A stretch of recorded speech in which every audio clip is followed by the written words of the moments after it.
আসসালামু আলাইকুম রহমতুল্লাহি বরকাতুহু। আজকে আপনাদের মাঝে আমি একটা কুফরি ভানমারা বিদ্যা নিয়ে আলোচনা করব।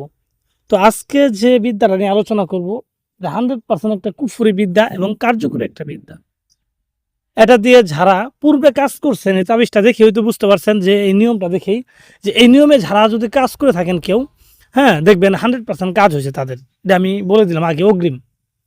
কারণ এই নিয়মে কাজ করলে বা এই নিয়মে ভান চালান করলে শত্রুর উপরে এই ভানগুলা মিস হবে না। যারা বারবার তাবিজ করে ব্যর্থ হয়েছেন, বিভিন্ন তান্ত্রিক কবিরাজের কাছে কাজ কাম দিয়েছেন, কাজ কাম করতে পারে নাই, আর আপনাকে বিভিন্ন রকম সমস্যা দেখাইছে, তো তাদেরকে আমি বলবো আপনাকে আর কোনো তান্ত্রিক কবিরাজের পিছিয়ে ঘুরতে হবে না। আপনি নিজে এক জায়গায় বসে এই আসন করে নিজে এই তাবিজগুলো করেন, নিজে করবেন, নিজের কাজ হবে। আমাকে দিয়েও করাইতে হবে এমন কোনো কথা না। এটা যেটা সত্যই, এখানে কোনো ধোঁকাবাজি কোনো কিছু নাই, কোনো ব্যবসা নাই। এটা আমি আপনাদের শিখার জন্য দিলাম, করার জন্য দিলাম, এবং এটার জন্য আপনার অনুমতিও নেওয়া লাগবে না। অনুমতিটা আমি দিয়ে দিলাম, এর জন্য আলাদা করে অনুমতি নেওয়ার প্রয়োজন নাই। আপনারা নিজেরা যদি এই জিনিসপত্রগুলো ব্যবস্থা করে নিজেরাই কাজ করেন, কাজ হবে।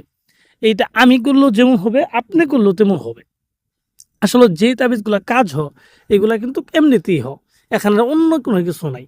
আপনি করলেও হবে, আমি করলেও হবে, আপনি আর আমার মধ্যে কোনো পার্থক্য নাই। তো যাই হোক ভিউয়ার্স, যারা অ্যাকচুয়ালি বিপদে পড়ে গেছেন, হ্যাঁ, এবং এগুলা করতে বাধ্য, এক প্রকার দেওয়ালে পিঠ ঠেকা, যে আপনার শত্রুর অত্যাচার এমন অবস্থা হয়েছে আপনার, যে আপনি এইগুলা না করলে আপনার আর কোনো উপায় নেই। কারণ এই তাবিজগুলা কিন্তু এই সময়ই করা লাগে। এমনিতে যদি আপনি যদি কাউকে মানে শত্রুমি করেন, কাউকে হাসি ঠাট্টা মস্করা করে যদি করেন, এদের কিন্তু বিপরীত পার্শ্ব প্রতিক্রিয়া আপনার উপর আসবে। আপনার উপরে না আসলেও আপনার ছেলেমেয়ের উপর আসবে। কারণ আমি এটা পূর্বেই বলে দিছি, এটা 100% একটা কুফরি তাবিজ। তো ভিউয়ার্স, যারা বারবার ব্যর্থ হয়েছেন, আসলে কথাটা বারবার বলতেছি আমি, যারা বারবার ব্যর্থ হয়েছেন, হ্যাঁ, তারা এই তাবিজটা করবেন। আসলে এই কথাটা বারবার বলার অর্থ হচ্ছে যে আপনারা যারাই ফোন দেন আমাকে বলেন যে ভাই অনেক কাজ করছি, অনেক জায়গায় গেছি, অনেক ঘুরছি, আমি জীবনে আমার কাজ হয় নাই, হ্যাঁ, তাদেরকে বলবো যে এর জন্যই বললাম যে যারা অনেক জায়গায় গেছেন, অনেক জায়গায় কাজ করছেন, কাজ হয় নাই, তাদেরকে বলতেছি আমি, হ্যাঁ, তারা এটা আগে করবেন। তাদের জন্য এটা আমি আগে দিলাম যে তারাই আগে করবেন, দেখবেন আপনারাই করবেন, আপনাদের কাজ হবে। তো এর জন্য আপনাদের কি করতে হবে, আপনাদের এই ভিডিওটা ফুল দেখতে হবে, এবং এটার যে নিয়মটা, আসল নিয়মটা আমি আপনাদের বলবো। আমি যেইভাবে বলবো ঠিক ওইভাবেই আপনারা এটা লিখবেন। কারণ অন্যভাবে লিখলে হবে না। প্রত্যেকটা জিনিসের একটা নিয়ম আছে, হ্যাঁ, সব কিছুর একটা নিয়ম আছে। যেমন আপনি ভাত খান, ভাত খাওয়ার কিন্তু একটা নিয়ম আছে। আপনি ডাইন হাত দিয়ে ভাত খান, আপনি যদি বাম হাত দিয়ে খান, তো দেখি আপনার হইলো, বাম হাত দিয়ে খাইলে খাওয়া যাবে, সমস্যা নাই, কিন্তু ওটা তো আর মানে সঠিক হইলো না, সঠিক নিয়মভাবে খাওয়ানো হইলো না। তো যাই হোক, আমি আপনাদের মাঝে কথা আসলে বাড়াতে চাই না, এটার মূল কথাটা বলি, কিভাবে এই তাবিজটা লিখবেন।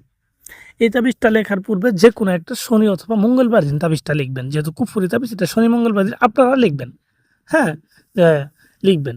লিখার পরে যে শত্রুকে এই বানটা মারবেন তার একটা ছবি ম্যানেজ করবেন। ছবি ম্যানেজ করার পরে এই ছবির মতো করে বা তার শুরুটা মনে করে একটা মানে মূর্তি বানাবেন। মাটি দিয়ে বানান আর যেটা দিয়ে বানান, একটা মূর্তি বানাবেন।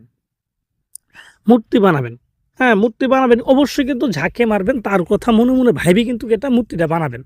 এবং কাজের সময়ও মানে ভাববেন যে এই মূর্তিটাকে সেই শত্রু, এটাকে আপনি মাটির মূর্তি ভাববেন না, ভাববেন এই আপনার শত্রুটার সামনে শুয়ে আছে বা ঘুমায় আছে, হ্যাঁ, এইভাবে তাকে ফালায় রাখবেন সামনে।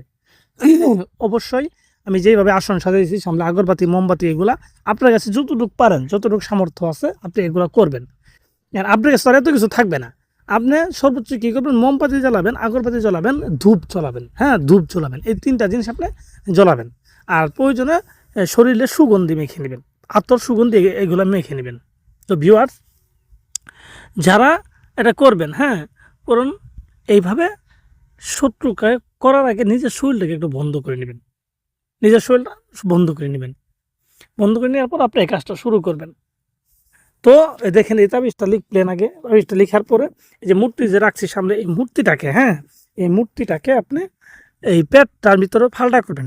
পেট বুক বরাবর ফালটা করবেন বা কাটবেন। আসলে এক একজনে এক একভাবে বুঝি আমরা, কাটবেন, হ্যাঁ, কাটার পরে আপনি এর ভিতরে এই তাবিজটা ঢুকাই দেবেন। এই তাবিজটা ঢুকাই দেবেন, তাবিজটা ঢুকাই দেওয়ার পরে, হ্যাঁ, তারপরে এটাকে 2-5 দিয়ে মেরে দিবেন। চেষ্টা করবেন এর মধ্যে কী দেওয়ার জন্য জানেন, নিম গাছের পাতা, এই বুকের মধ্যে নিম গাছের পাতা দিবেন, এই যে কুড়ি দিবেন, কুড়ি এগুলো বুকের মধ্যে দিবেন, দিয়ে এটা মেরে ফেলবেন। মেরে আপনি একটা লাল অথবা সাদা কাপড় দিয়ে এই পুট্টিটাকে জড়ায় নেবেন, জড়ায়ে বেঁধে নেবেন। বেঁধে নিয়ে আপনি কী করবেন, এটাকে সুন্দর করে কীট্ট দিবেন, কীট্ট দিয়ে একটা নিম গাছের ডালে বেঁধে রাখবেন, নিম গাছের ডালে, এবং এটা বেঁধে রাখবেন যেন কোনো ব্যক্তি না দেখে। 3 দিন পর্যন্ত এটা বাঁধিয়ে রাখতে হবে। 3 দিনের মধ্যে মারা যাওয়ার পরে এটা আপনি পরে যাক, খুলে যাক, বা আপনি খুলে ফেলেন, এটা তো সমস্যা নাই, কিন্তু 3 দিন পর্যন্ত এটাকে এইভাবে রাখতে হবে। তো আশা করি আমি যেইভাবে বলছি আপনারা এইভাবে